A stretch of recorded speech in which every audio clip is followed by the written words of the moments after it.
ডিজাইনের একটা two piece দেখবো, যেটা দুইটা কালারই আপু, দুইটা কালার, হ্যাঁ দুইটা কালার আছে। সো এইটার কালারটা না একটু মেরুন টাইপের একটা কালার। এই ড্রেসেস গুলো কিন্তু অনেক ভাইরাল বলবো না, খুবই কমন একটা ডিজাইন, কারণ খুব সুন্দর। এটার কিন্তু তিনটা কালার ছিল, আমাদের পেজেই ছিল।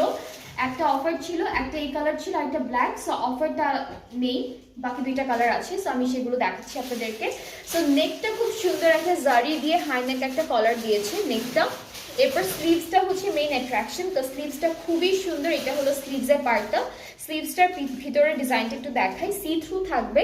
সো এইটা হলো ফুল স্লিভসের পার্টটা, ব্যাক পার্টটা এক কালারের মধ্যে আছে। এটা কিন্তু লনের মধ্যে বাইরে, হ্যাঁ এই কামিজটা হচ্ছে, এই ড্রেসটা হচ্ছে আমরা লনের মধ্যে পাচ্ছি। অ্যান্ড ট্রাউজারটা flare white cutting bell bottom যেটা বলেন সেরকম কাটিং এর মধ্যে আছে। সো প্যান্ট গুলো খুবই সুন্দর। এটা হলো প্যান্ট, প্যান্টের সাইডে কিন্তু অনেক সুন্দর একটা এমব্রয়ডারি কাজ আছে। সো এইটার দুইটা কালার আছে, একটা হলো আমি একটু ম্যাজেন্ডা মেরুনের মধ্যে ধরে রেখেছি, আর এটা থাকবে ব্ল্যাক। অ্যান্ড এটার সাইজটা আমি একটু বলে দিই আপনাদেরকে, মিডিয়াম অ্যান্ড লার্জ দুইটা সাইজ আছে, মিডিয়াম অ্যান্ড লার্জ। আর প্রাইসটা হচ্ছে ৩,৮০০ টাকা। ৩,৮০০ টাকা হলো প্রাইসটা। সাইজটা হচ্ছে মিডিয়াম অ্যান্ড লার্জ। সো এইটার আরো একটা কালার আছে যেটা হলো ব্ল্যাক কালার। সো সেই